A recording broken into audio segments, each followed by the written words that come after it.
ஹிந்தி பண்ணிட்டு கோவிந்தசாமி வீடு தெரியுமா? தெரியாதுமா. திருச்சியில இருந்து புதுசா குடி வந்தாங்க. தெரியாதுமா. அவங்க மாமனார் கூட குஸ்திவாதியா இருக்கு. தெரியாதுமா. பேரு கூட சோமபயில் வேணுங்க. தெரியாதுமா. போமா. சாவுராய்க்குமா காலையில வந்து லோலோயா. இங்க கேட்டு பாருங்க. ஹிந்தி பண்ணிட்டு கோவிந்தசாமி வீடு தெரியுமாங்க? தெரியாதுமா. திருச்சியில இருந்து புதுசா குடி வந்தாங்க. தெரியாதுமா. அவங்க மாமனார் கூட குஸ்திவாதியா இருக்கு. தெரியாதுமா. போமா. பேரு கூட சோமபயில் வேணுங்க. போமா. தெரியாது. அடடா தெரிய சொல்லியா போச்சு. அட தெரியும் சொல்லலாம் போயா. எங்கம்மா பேரை சொல்லியாச்சு, ஊரை சொல்லியாச்சு, உத்தியோகத்தையும் சொல்லியாச்சு. ஆனாலும் யார கேட்டாலும் தெரியாது தெரியாதுங்கறாங்க. அத்தை, பேரு ஊரு உத்தியோகம் இதெல்லாம் சொல்லி அட்ரஸ் கேட்டா நிச்சயமா கிடைக்காது. வேற விதமா தான் கேட்கணும். எப்படி வேற விதமா? Excuse me sir. என்னங்க? ஒண்ணு இல்ல, ஒரு வீட்டு அட்ரஸ் தொலைச்சிட்டோம். அந்த வீட்டுல 16-17 வயசுல ஜெயா ஜெயான்னு ஒரு அழகான பொண்ணு இருக்கா. ஜெயாவா? திருச்சியில இருந்து புதுசா குடுத்துட்டு வந்திருக்காங்களே அவங்க தானே? ஆமா. அவங்க அப்பா கூட ஹிந்தி பண்ணிட்டு ஐசி கோவிந்தசாமின்னு பேரு அவங்க தானே? ஆமா. அவங்க தாத்தா குஸ்தி வாத்தியார் சோமநாத அவங்க தானே? ஆமா. அவங்க அம்மா லட்சுமி அம்மா அவங்க தானே? ஆமா. அவங்க தங்கச்சி பேரு பப்பி அவங்க தானே? ஆமா. ராமசாமி பிள்ளை தெரு, புது நம்பர் 8, பழைய நம்பர் 18. வீட்டுக்கு முன்னால இடது பக்கம் சின்ன திண்ண, வலது பக்கம் பெரிய திண்ண, கதவு பச்சை பெயிண்ட், சன்னம் பச்சை பெயிண்ட், அதுதான் அவங்க வீடு. அட கஷ்டகாலமே. அப்பன் பேரை சொன்ன, ஊரை சொன்ன, உத்தியோகத்தை சொன்ன, அவன் தெரியாது தெரியாதுன்னு சொன்னா 16 வயசு பொண்ணு ஜெயான்னு சொன்ன உடனே பூர்வீகத்தையே சொல்றானே. கொஞ்சம் விட்டு வச்சா உடம்புல இருக்க மச்சத்தையும் சேர்த்து சொல்லிடுவா போல இருக்கேன்.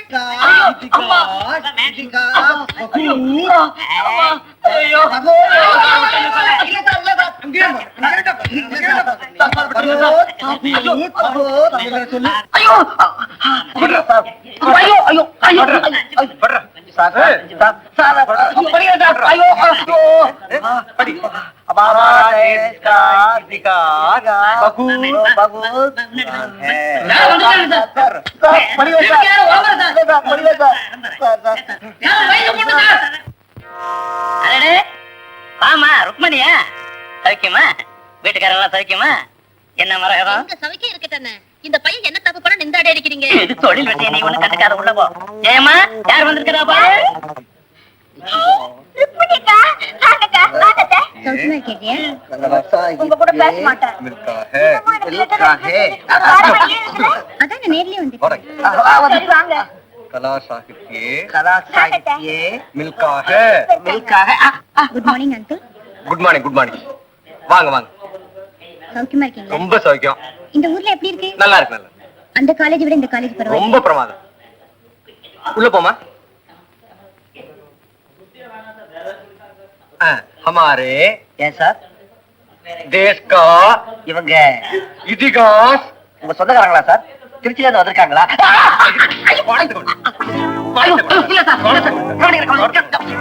என்ன ஜெயா இது? உங்க தாத்தாவும் அப்பாவும் ஆளுக்கு ஒரு ஆளை கான்டாக்ட் பிடிச்சிட்டு இந்த அடி அடிக்கிறாங்க. யார் இவங்க?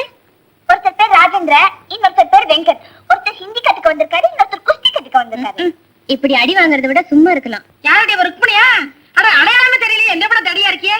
ஊர்ல எல்லாம் சௌக்கியமா இருக்காங்களா? நல்லா இருக்கேங்கம்மா. அம்மா, ருக்மணிக்கு இங்க நர்ஸ் வேலை கிடைச்சிருச்சு. இனிமே இங்க தான் இருக்க போறா. உனக்கு பேர் துணைக்கு ஆள் கிடைச்சாச்சு. ஏமா காபி சாப்பிட்டியா? ஏன்டி காப்பி போட்டு கொடுத்தியா? இல்ல, பேசிட்டு இருந்தேன். பேச்சுக்கு ஆள் கிடைச்சா போது பேசிட்டே இருப்பியா? இருமா காப்பி போட்டு கொண்டு வரேன். நீ ஏன் கையில வச்சு நிக்கிற? கீழே இருக்க வையன். இது யாரு? எங்க அத்தை.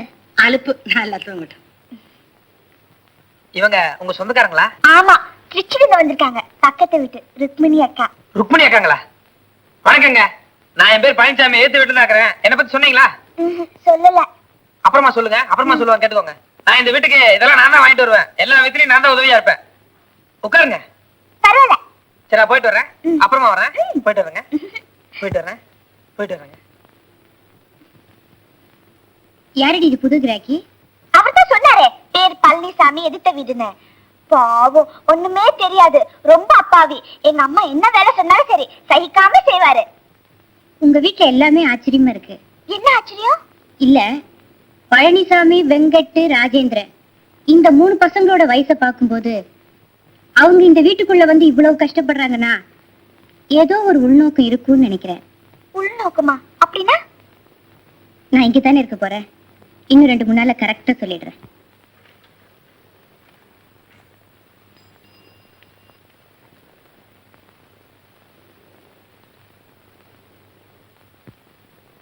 வாங்க வெங்கடண்ணே. என்னடா என்ன? இப்பதான் துணியை கொடுத்துட்டு வர்றேன். அப்பா காலேஜுக்கு போயிருக்கிறாரு. அம்மாவும் பழனிசாமியும் மிஷின்ல மாவு அரைக்கிறதுக்காக மில்லுக்கு போயிருக்கிறாங்க. தாத்தா டீ கடைக்கு போயிருக்கிறாரு. உரம்புறைக்கு வந்தாங்களே ஒரு பொம்பளை, அவங்க கூட வீட்டுல இல்ல. ஆக இந்த பொண்ணு மட்டும் தனியா தான் இருக்குது. இப்பவாவது தைரியத்தை வரவழைச்சுக்கிட்டு மனசை திறந்து நான் உன்னை காதலிக்கிறேன் அப்படின்னு போய் சொல்லுங்க. போங்க. நிஜமா வீட்டுல ஒருத்தர் இல்லையே? சத்தியமா யாரும் இல்ல. இன்னும் லேட் பண்ணீங்க உங்களுக்கு வயசாயிடும். ஆமா. இப்ப நான் ஒரு முடிவோட தான் வந்திருக்கேன். பாத்தியா லெட்டரு? இத போய் எப்படியாவது இன்னைக்கு அந்த பொண்ணுகளை கொடுத்துட்டு தான் போறேன். போங்க, சீக்கிரம் போங்க. கடவுள் உங்களை காப்பாற்றுவார். போங்க போங்க. லவ் லெட்டர் கொண்டு போறான். பேட்டா செருப்பு விழ போதோ, அவை சப்பல் விழ போதோ, அவன் அதிர்ஷ்டத்தை பொறுத்தது. நம்ம வீட்டுக்கு 4 வீடு தள்ளி ஒரு சின்ன கலாட்டுங்க. நான் போய் எல்லாம் சரி பண்ணிட்டு வரேன். அவ்வளவுதாங்க. என்ன கலாட்டா? பெருசா ஒண்ணும் இல்லைங்க. அந்த வீட்டுல ஒரு வயசு வந்த பொண்ணு, உங்க மாதிரி பாருங்களேன். அந்த வீட்டுக்கு ஒரு பையன் வந்துட்டும் போயிட்டு இருந்தான். எம்மாரின்னு பாருங்களேன். இவங்க 2 பேரும் ஒருத்தரை பார்த்து மனசார ஒன்றி போய் ஒரு தெய்வீகமான லவ் உண்டாயிடுச்சுங்க. இது வீட்டுல தெரிஞ்சு பெரிய கலாட்டுங்க. இதுக்கு போய் எங்க சிரிக்கிறீங்க? இல்ல, நீங்க லவ்னு சொன்னோன்னே எனக்கு திருச்சி ஞாபகம் வந்துச்சு. திருச்சியா? திருச்சியில என்னங்க? இல்ல, எங்க வீட்டுக்கு ஒரு பையன் இந்த மாதிரிதான் அடிக்கடி வீட்டுக்கு வந்துட்டு இருப்பான். அசல் உங்களை மாதிரி ரொம்ப அடக்கமா இருப்பான். ஒரு நாள் இந்த ராஸ்கல் என்ன பண்ணா தெரியுமா? என்னங்க பண்ணா? எனக்கு ஒரு லவ் லெட்டர் கொடுத்துட்டான். லவ் லெட்டர் கொடுத்துட்டாங்க? நீங்க என்னங்க பண்ணீங்க? ஒண்ணும் பண்ணல. சைலண்டா கால இருக்கிற செருப்பை கழட்டி பலாறு நான் விட்டேன்.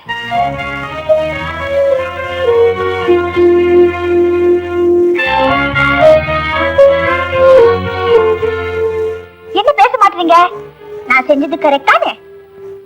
கரெக்ட் தாங்க. ஆனா தப்புங்க. என்ன தப்பு? சொல்லுங்க, என்ன தப்பு? நீங்க ஜெயகாந்தன் சாரோட சமூகம் என்பது 4 பேர் இந்த புத்தகத்துல இருக்கு. அந்த கதையை படிச்சிருக்கீங்களா? இல்ல. அந்த கதையில இங்க ஒரு ஸ்கூல் வருது. அந்த ஸ்கூல்ல படிக்கிற ஒரு பையன் இன்னொரு பொண்ணுக்கு லவ் லெட்டர் கொடுத்துறான். அந்த பொண்ணு என்ன பண்றா? அந்த லெட்டரை கொண்டு போய் டீச்சர்ட்ட கொடுத்துறான். அந்த டீச்சர் அந்த பையனை என்ன பண்ணிருப்பான்னு நீங்க நினைக்கிறீங்க? என்ன பண்ணிருப்பாங்க? 4 ஆறு அரைஞ்சு அந்த பையனை வீட்டுக்கு அனுப்பியிருப்பாங்க. அங்கதான் நீங்க தப்பு பண்றீங்க. அந்த இடத்துல நீங்க ஜெயகாந்தன் சாரை கவனிக்கணும். அந்த பையனை மன்னிச்சு விட்டுறாரு. அது எப்படி? ஒரு பையன் ஒரு பொண்ணுக்கு லவ் லெட்டர் எழுதிருக்கானா, அது எவ்வளவு பெரிய தப்பு. அது எப்படி மன்னிக்கலாம்? கரெக்ட்டுங்க. இப்படிதான் எல்லாரும் கேட்டாங்க. ஆனா அதுக்கு ஜெயகாந்தன் சார் என்ன தெரியுமா விளக்கம் தர்றாருங்க? ஒரு பையன் ஒரு பெண்ணிடம் தனக்குள்ள காதலை அவ்வளவு மரியாதையாகவும் அவ்வளவு பயபக்தியுடனும் அவ்வளவு ரகசியமாகவும் கடிதத்தின் மூலம் நாகரிகமாக வெளியிட்டிருக்கிறான். அதாவது அந்த பெண்ணை தனது வாழ்க்கை துணைவியாக அமைத்துக் கொள்ள ஆண்மையோடு அவளது சமூகத்தை கேட்கிறான். அந்த பெண்ணுக்கு அவனை பிடிக்கவில்லை என்றால் அந்த கடிதத்தை கிழித்து போட்டிருக்கலாம், அல்லது பிடிக்கவில்லை என்று ஒரே வார்த்தையில் கூறி அந்த பிரச்சனைக்கு முற்றுப்புள்ளி வைத்திருக்கலாம். அதை விட்டுவிட்டு அந்த கடிதத்தை பகிரங்கப்படுத்தி அவனை கேவலப்படுத்துவது எந்த விதத்தில் நியாயமாக இருக்க முடியும் அப்படின்னு ஜெயகாந்தன் சார் சொல்லியிருக்காருங்க. கொஞ்சம் யோசிச்சு பாருங்க. அவர் சொல்றது நியாயம் இருக்கா இல்லைங்களா? நல்லா யோசிச்சு பாருங்க. ஒரு பையன் ஒரு பொண்ணுக்கு நாகரீகமான முறையில காதலை வெளிப்படுத்தணும்னா அதுல பெஸ்ட் மெத்தட் லவ் லெட்டர் தாங்க. அந்த பொண்ணுக்கு பிடிச்சிருந்தா பதில் எழுதலாம், இல்ல கிழிச்சு போட்டுடலாம். அதை விட்டுட்டு 4 பேருக்கு முன்னால செருப்பு அடிக்கிறேங்கிறது எவ்வளவு பெரிய பாவங்க. கரெக்ட் சார், நான் தப்பு பண்ணிட்டேன்.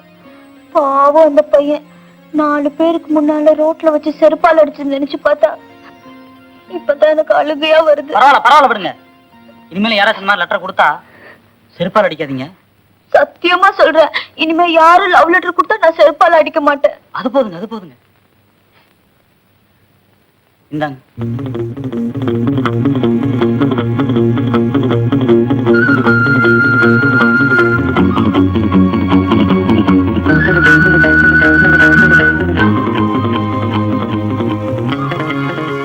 அவசரப்பட்டு கிழிச்சிடாதீங்க. அப்படி கிழிச்சாலும் பரவாயில்ல, வீட்டுல யார்கிட்டையும் சொல்லிடாதீங்க. நாளைக்கு நான் வரேன்.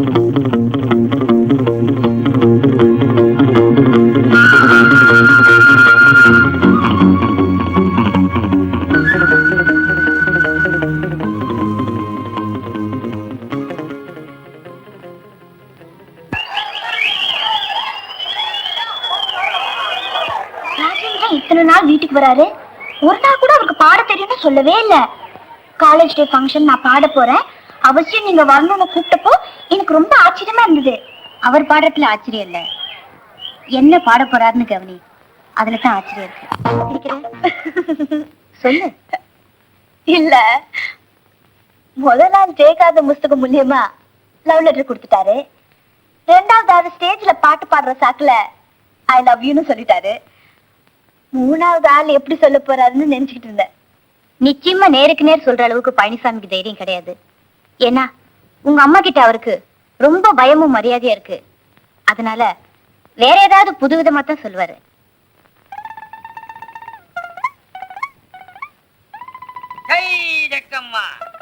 ஆதி பராசக்தியை நாக்கில வச்சுக்கிட்டு அடுக்கடுக்கா பல விஷயங்களை சொல்றேன், கவனமா கேட்டுக்குங்க.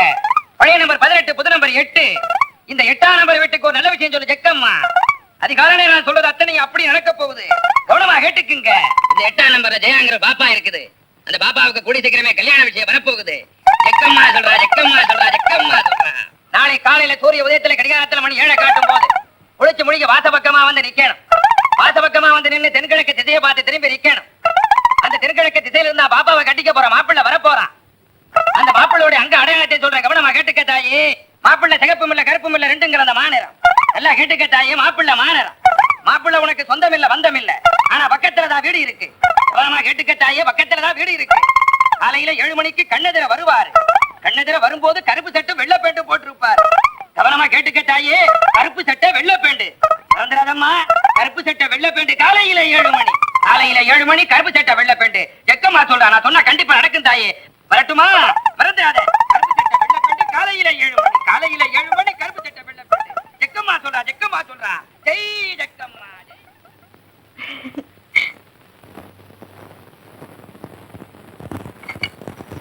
என்ன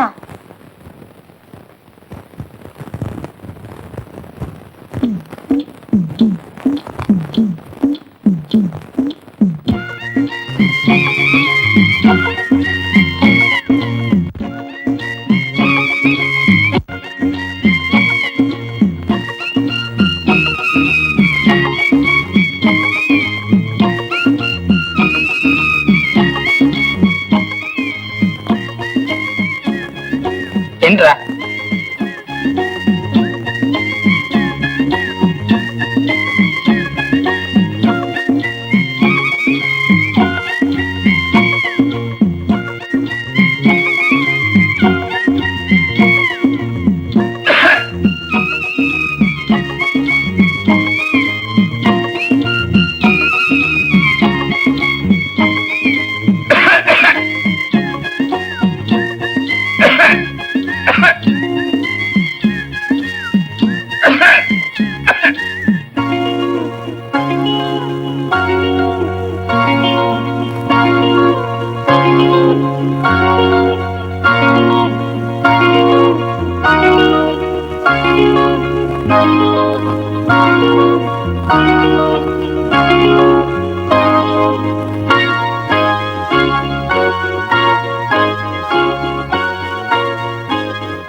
வணக்கங்க. ஹலோ, வாங்க.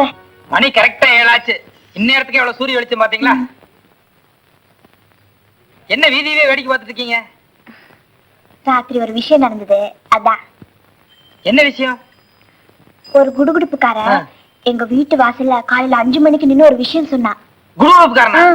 காலையில 5 மணிக்கா? இதோ பாருங்க, உலகத்துல எந்த விஷயம் வேணாலும் பொய்யா போயிரும். ஆனா ஒரு குடுகுடுப்புக்காரன் காலையில 5 மணிக்கு வாசல்ல வந்து நின்னு ஒரு விஷயம் சொன்னா சத்தியமா நடந்தே தீருங்க. என்ன விஷயம் சொன்னா?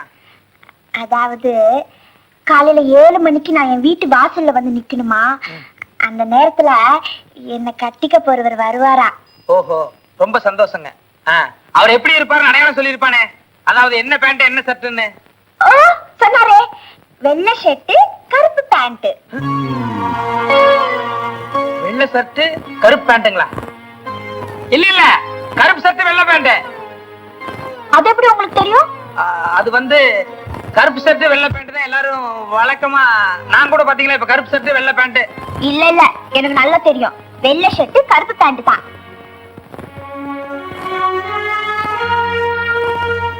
ஏங்க நல்லா யோசனை பண்ணி பாருங்க, கருப்பு ஷர்ட் வெள்ளை பேண்டா தாங்க இருக்கும். கிடையவே கிடையாது, எனக்கு நல்லா கேட்டுச்சு. வெள்ளை ஷர்ட் கருப்பு பேண்ட்.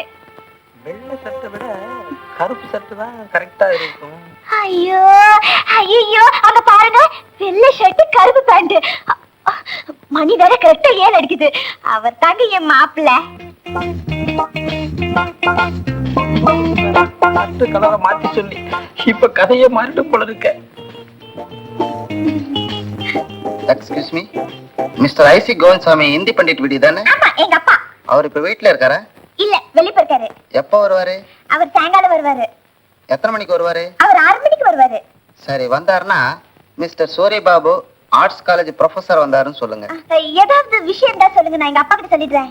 வேண்டாம், நானே பார்த்து பேசிக்கிறேன். இல்ல பரவாயில்ல, நீங்க சொல்லுங்க. பரவாயில்ல, நான் 6 மணிக்கு வரேன். நீங்க சாயங்காலம் வருவீங்களா? கண்டிப்பா வரேன். இதே ட்ரெஸ்ல வருவீங்களா இல்ல வேற ட்ரெஸ்ல வருவீங்களா? ஏன், இது நல்லா தானே இருக்கு? இல்ல, இது நல்லா இருக்கு, பட் இதோட நல்ல ட்ரெஸ்ல வாங்க. உங்ககிட்ட ஒரு முக்கியமான விஷயம் சொல்லணும். என்ன, இப்ப சொல்லுங்களேன். இப்ப வேண்டாம், நீங்க சாயந்தரம் வாங்க, நான் தனியா சரி, சொல்றேன். சாயங்காலம் வரேன். கண்டிப்பா வரீங்களா? கண்டிப்பா வரேன். சரி. உங்க பேர் என்ன சொன்னீங்க? சூரி பாபு. நல்லா இருக்கு, அழகா இருக்கு. ரொம்ப தேங்க்ஸ். அப்ப நான் போயிட்டு வரட்டுங்களா? போயிட்டு வாங்க. அப்பா வந்தாருன்னா சொல்லுங்க. சரி, bye bye. Bye. See you. see you. Bye. Bye. Palanisamy sir, மாப்பிள்ளை ரொம்ப நல்லா இருக்காருல்ல? அவன் குருடு போல இங்க கண்ணாடி போட்டிருக்கான். நீங்க கூட தான் கண்ணாடி போட்டுருக்கீங்க. இது கூலிங் கிளாஸ். அதுவும் கூலிங் கிளாஸ். இவ்வளவு நல்லா இங்கிலீஷ் பேசுறாரு. How sweet he is, no? நான் கூட தான் இங்கிலீஷ் பேசுவேன். 8ஆம் கிளாஸ் வரைக்கும் படிச்சிருக்கேன். நான் இங்கிலீஷ் பேச நீங்க பார்த்தது இல்லையே. எங்கிட்ட யாரும் பேசல, நானும் பேசுறது இல்ல. அந்த குடுகுடுப்புக்காரன் சொன்னது. அவன் சொல்றதா நீங்க நம்பாதீங்க. இந்த ஏரியா குடுகுடுப்புக்காரன் சரியில்லை. அவன் சொல்றது எதுவுமே நடக்கிறது இல்ல. அவன் ஃப்ராடு. பரவாயில்ல, அவ சாயங்காலம் வந்த உடனே தனியா கூட்டிட்டு போய் குடுகுடுப்புக்காரன் சொன்ன விஷயத்த அப்படியே சொல்ல போற. நீங்க sir, Palaniswami sir, Palaniswami sir.